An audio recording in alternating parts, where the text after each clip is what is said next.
Time, oxygen, and thus hope running short. Worse still, the company's claims about how much air these 5 men even have should now be treated with some caution, as we'll reveal. Nobody's ever attempted such a rescue at anywhere close to this ocean depth. But forget rescue. Nobody knows where the OceanGate Titan even is.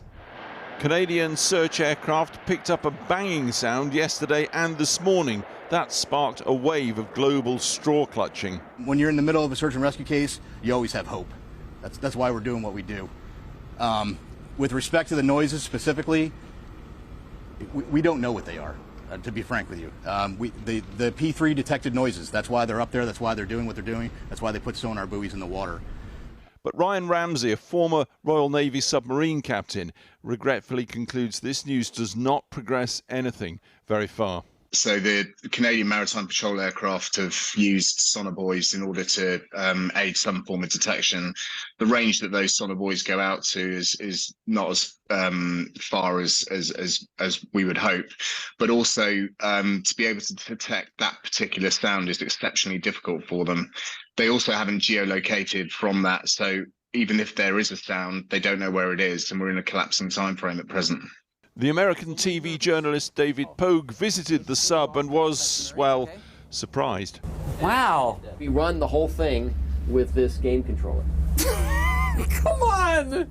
You get there and then you start seeing this stuff, and now your mood crashes and you get a little worried. Like, is this the level of polish and sophistication we're talking about?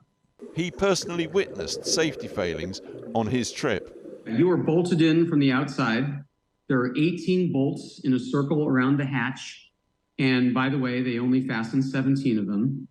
The 18th one is way up high, and they say there's really no mathematical difference. Other alleged safety failings are far more serious. Company whistleblower David Lockridge says he was sacked after demanding more testing of the submersible 5 years ago. Court documents reveal allegations of serious safety problems. First, the carbon fiber used had prevalent flaws and visible flaws in samples for the Titan. He again stressed the potential danger to passengers. As the submersible reached extreme depths, the constant pressure cycling weakens existing flaws, resulting in large tears of the carbon. He begged the company to do more testing. Second, the viewport or porthole problem. He alleges the company's own engineering department found the viewport at the forward end was only built to a certified pressure of 1,300 meters, although OceanGate intended to take passengers down to depths of 4,000 meters. Everett, Washington State, OceanGate's company base. Not even a sign at the shabby front door on a small trading estate. The company wasn't just warned about structural safety. The industry body told OceanGate's boss 5 years ago that ignoring normal submarine regulation was plain dangerous. 36 industry experts wrote to OceanGate. The letter said the company's mission to take tourists to the Titanic must only happen with third-party industry regulation. In short, they begged them, please do what every other submarine company does. There needs to be some form of regulation. I mean, if you look at the submarine services around the world, each of them is regulated by their own nation. And if I look at the Royal Navy and the submarine service within the Royal Navy, there's huge amounts of regulation because these are exceptionally complex pieces of kit. OceanGate's boss, Stockton Rush, responded by saying expensive regulation delays innovation. A year later, he said the sub was, quote, obscenely safe. I think it was General MacArthur said, you're remembered for the rules you break. And, you know, I've broken some rules to make this. I think I've broken them with logic and good engineering behind me. The carbon fiber and titanium, there's a rule you don't do that. Well, I did. 4 years on, Stockton Rush is one of the 5 men trapped in that submarine out there somewhere. Well, Bart Kemper was one of the signatories of that letter drafted to OceanGate in 2018 from a group of experts warning the company that its experimental approach could cause damage to the industry. I began by asking him for his reaction to the missing sub. We don't know what's happened. We don't know whether it was an implosion. We don't know if they're still alive. We don't know. And that, for the families, I can just begin to imagine what they're going through. However, don't forget, this is classed as a experimental item. This is not a tourist submarine. Tourist submarines are designed for untrained people, tourists, and they have the access plan, just like any sort of Disabilities Act or any sort of access for people of varying abilities to get in and use it. The crew is trained. It's much more like getting on an aircraft. This was an experimental. And as it's been coming out in the media, they've signed waivers that multiple times say this is experimental. You were part of a group of people who warned Stockton Rush Yes. about this vessel and its potential to damage the whole industry. As an engineer, I was obligated to do this, and other people did the same thing. What we wanted was, first of all, for more transparency. At the time, back before this letter was put together, there was less transparency what was going on, and that was one of the concerns. But this letter was actually never issued out. But the reason why I signed off on it, and I was willing to speak, is because I'm a licensed engineer, and I have to put the public safety first. So did Stockton Rush know about your concerns if this letter was never sent? Yes. Mr. Will Conan of Hydrospace, he is the chairman of the group, and he took the time to reach out and had a good conversation with him, and changes were made. However, as a matter of record, they put on their blog a very clear statement that they felt that they wanted to trade the security and the time of using codes and standards and using classification societies. They wanted to trade that for innovation, and they felt that was worth the risk. So, do you think those repercussions should be that your industry now is regulated from the outside? It's already regulated. What we have here is a person that just went straight out to international waters where there is no jurisdiction and there is no regulation to put on someone.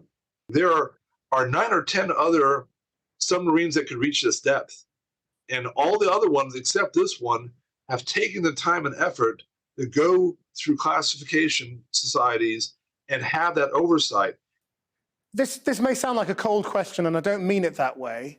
But given what you said about what this expedition really was, and the individual decisions that those people took, do you think international governments and coast guards and navies should be mobilized to help a private expedition of very wealthy people taking a calculated risk?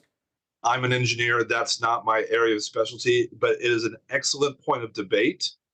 Knowing that you are in an extraordinary situation where you have a vessel that only a few on the whole planet can go to, and it's almost impossible to do anything, I could see the argument saying that we will have to respect their decisions and let it go at that.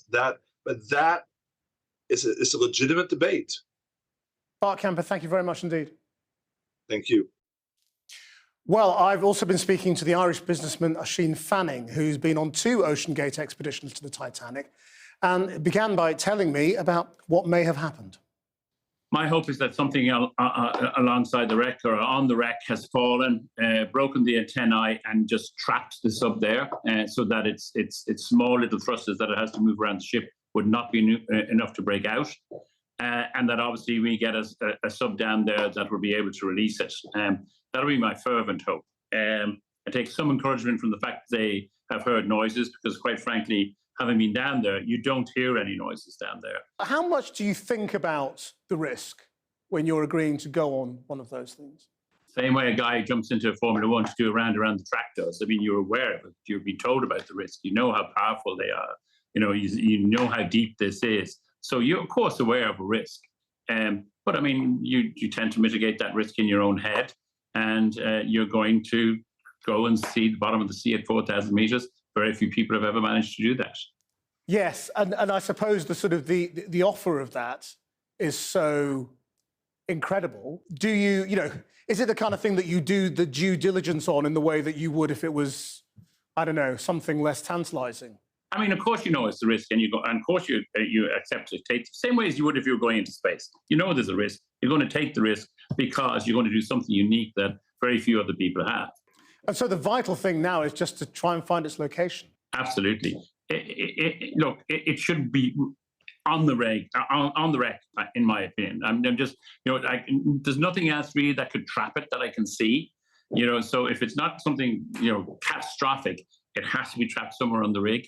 And if someone gets down there, it'll be very easy to find. I mean, everybody who is watching this is obviously it's inescapable that you run through sort of some pretty horrific scenarios. That it's possible that you know where it is. It's possible that you can even get a sub to it, but that you can't set it free. And in that scenario, there is no way to rescue them, is there? None at all. They have to be pulled free so that they can go up. They can go up under their own steam. It's designed to do that. But and the only reason it clearly hasn't gone up is something's holding it back. So if you can't pull it out, it's catastrophic. Throughout the ages, explorers have lost their lives. Do you see this in the tradition of great exploration with great risk? Well, yes, it is, because let's be honest, there have been more people in space than there ever been to the Titanic, indeed down to this depth in the ocean. I mean, the ocean is vastly unexplored. But people, sadly, in space, both in the Apollo program, the Challenger program, and every program, in fact, have lost their lives to further expectations in science. Not something you want to see ever happen, but we all know that it can happen. I think it was fair to say that everybody would have been mindful of the risks. How hopeful do you feel tonight? I'm actually hopeful. I'm hopeful because of their professionalism, and I'm also hopeful because the professionalism of the two people that are with them. They're two very serious businessmen, from what I can gather. I don't know either of them. I would think they would follow commands very, very judiciously, and you would find that they would be keeping their breathing calm, doing exactly what we're supposed to be hearing. I mean, I've no knowledge of it, but I've heard they're hearing an odd bang every 30 minutes.